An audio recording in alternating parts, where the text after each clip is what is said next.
Welcome back. కొన్ని ప్రాంతాల్లో కొందరు ప్రత్యేకించి నలుపుంటారు, కొందరు తెలుపుంటారు. ఇది కేవలం పాశ్చాత్య దేశాల్లోనే కాదు, మన దేశంలోనూ ఉంటుంది. ద్రవిడులు నల్లగాను, ఆర్యులు తెల్లగాను ఉంటారు. వీళ్ళలో కొందరు నల్లవాళ్లు, వాళ్ళలో కొందరు తెల్లవాళ్లున్నా మొత్తంగా ఇండియన్స్ అంటే గోధుమ వర్ణంలో ఉంటారు అన్నది బయట దేశాల్లోని అభిప్రాయం. ఇంతకీ శరీరానికి నలుపు తెలుపుల తేడాలు ఎలా వస్తాయి? ప్రాంతానికి దీనికి సంబంధం ఏంటి? ఇంతకీ ఆర్యులు ఎవరు, ద్రవిడులు ఎవరు?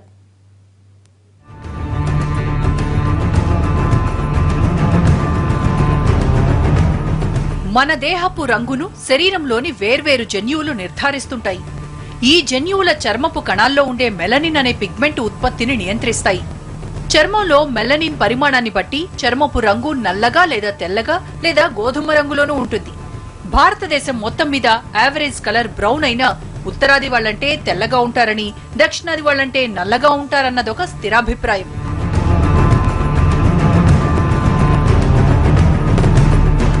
మొత్తంగా ఎండలు ఎక్కువగా ఉన్న చోట నివసించే వాళ్లకు నలుపు వర్ణం వద్దన్నా వస్తుంది. అధిక చలి, వర్షపాత ప్రాంతాల్లో జీవించే వాళ్లకు తెలుపు రంగు అధికంగా ఉంటుంది. తరతరాల నుంచి పలానా ప్రాంతంలో ఉండటం వల్ల వంశపారంపర్య జన్యువుల రూపంలో చర్మపు రంగు వారసత్వంగా వస్తుంది. ఆర్యులు తెల్లగా ఉండటానికి, ద్రవిడులు నల్లగా ఉండటానికి ఓ కథనం ప్రచారంలో ఉంది. అసలు మనకింతకు ముందు హిమాలయాలనేవే లేవని, భూమి మార్పు చెందిన సమయంలో ఆఫ్రికా నుంచి ఒక ఖండం ఆసియా వైపునకు దూసుకొచ్చిందని, ఇది ఇక్కడి భూభాగాన్ని బలంగా మోదటం వల్ల హిమాలయాలు ఏర్పడ్డాయని, అక్కడి నుంచి మంచు కొండలు ఏర్పడ్డం, నదీ జలాలు ప్రవహించడం, నీటిని ఆశించి ఎక్కడ్నుంచో ఆర్యులు ఈ భూభాగం వెతుకుంటూ వచ్చారన్నది ఒక థియరీ. అంతేకాదు, ఆఫ్రికా ఖండంతో పాటు వచ్చిన వాళ్లే ద్రవిడులన్నది అంచనా. శరీరపు రంగు జాతికి, వంశానికి సంబంధించింది కానే కాదు. అయినా అదొక జాతి నిర్ణేతగా మారిపోయింది. నల్లగా ఉండే వాళ్ల బుద్ధి మందమన్న అభిప్రాయం పాతుకుపోయింది. నల్ల జాతీయులంటే శారీరక శ్రమకు, తెల్ల జాతీయులంటే మేధస్సుకు ప్రతీకలుగా గీతలు గీసుకున్నారు. ఇది ఇక్కడితో ఆగలేదు. నల్లగా ఉండే ఆఫ్రికన్లను బానిసలుగా మార్చి కాయ కష్టం చేయించారు. దేశాభివృద్ధికి వీళ్ల చర్మపు రంగు సాకుగా చూపి రక్త మాంసాలను పిండుకున్నారు. మొత్తానికి నల్లని వాళ్లంటే తెల్ల జాతీయుల ఉద్దేశంలో తక్కువ రకం మనుషులు. ఇదే ఆలోచన ప్రపంచమంతా బాకింది. మన దేశంలోనూ ఇదే విధానం అమలైంది.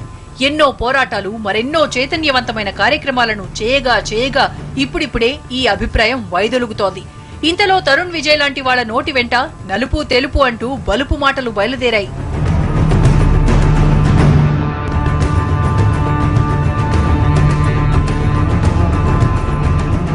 ఇంతకీ ఆర్యులంటే అర్థమేంటి? ద్రవిడులనే మాట ఎందుకొచ్చింది అంటే, దక్షిణాది చుట్టూ 3 సముద్రాలుంటాయి. ఇవి ద్రవరూపంలో ఉంటాయి. వీటి మధ్య గల భూభాగంలో నివసించేవాళ్లు కాబట్టి ద్రవిడులన్న పేరొచ్చింది. అంతేకాదు, ఆర్యులంటే బయటి వాళ్లని అంటారు. మొత్తంగా దేశంలో మొదటి నుంచి నివసిస్తూ వచ్చిన వాళ్లు ద్రవిడులు కాగా, మధ్యలో అన్యులైన ఆర్యులు ఎక్కడ్నుంచో వచ్చారని అంటారు.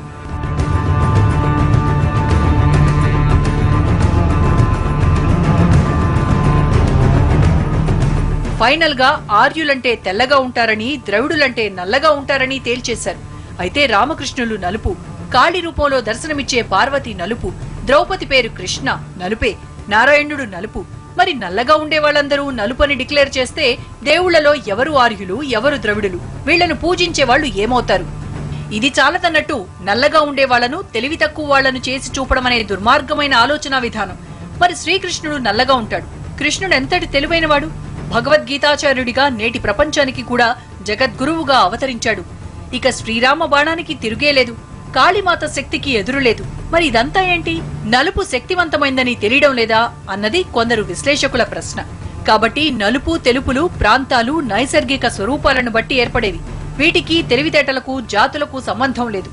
వీటిలో ఎక్కువ తక్కువలు చేసి మాట్లాడుకోవడం బుద్ధి తక్కువతనం. ఎందుకంటే ఇందులో మన ప్రమేయం ఏమీ లేదు.